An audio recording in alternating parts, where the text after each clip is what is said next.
things that play into it. So we must be we must up our game in terms of identifying them early and giving the right treatment. And all the treatments must be at one place by a team of people who have an ambition and have outcomes they are looking out for. Okay. To have one doctor in Cape Coast, see a person from Prestia. One is coming all over from Prestia today. She comes, and then I have to look at her, take a core biopsy. She goes, she comes back, she sees me. Almost everything revolves around me. Then you finish, you are going to give chemotherapy, and you don't have the oncologist here. So someone who's not an oncologist actually plays as an oncologist. Outcomes are going to be affected. Yeah. Then after that, you finish. Then she has to go for radiation.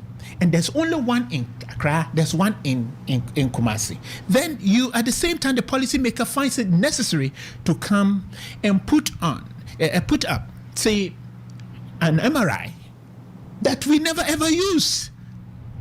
That they go, and then this habit of not discussing with the end user is causing us problems. And we tend to accept that, oh, but there's one in Accra and the one in Kumasi is good enough. The Kumasi one will take care of the north. The Accra one would. And yet you have teaching hospitals. This is a teaching hospital. Why can't you have a radiation oncologist in Tamale with the radiation equipment there? Why can't we have one in Cape Coast with the radiation oncologist here? Why can't we have the whole team? And rather than telling the peasant woman who has had so much trouble doing all the treatment, at the end of the day say go for radiation. It doesn't go for radiation, comes back 1 year later with recurrence. Because she finds it difficult going to Kolebu. Where was he going to stay? And this treatment is given in series, like one day, the next day, like that. It's not you go and come back.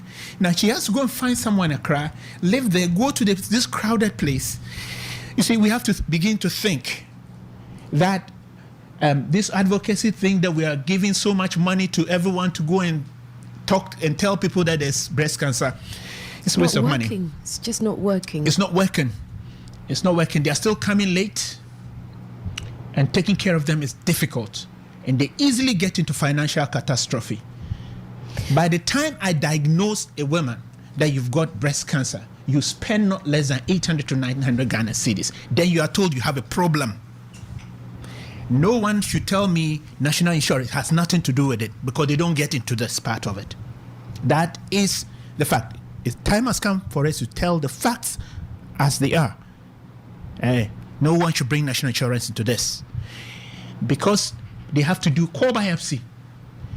It's easy. If the ministry wanted, we can count the number of people who are likely to have core biopsies and where they are, and put them in the teaching hospital so that they don't have to buy the core biopsy. If you think that you want to bring down the cost of it, find a way of making sure that the tissues are read at a cheaper cost. If you think that you want to help, make sure that they don't buy the chemotherapy. Stop saying that, oh, but it's inside it, we have either that, and yet you know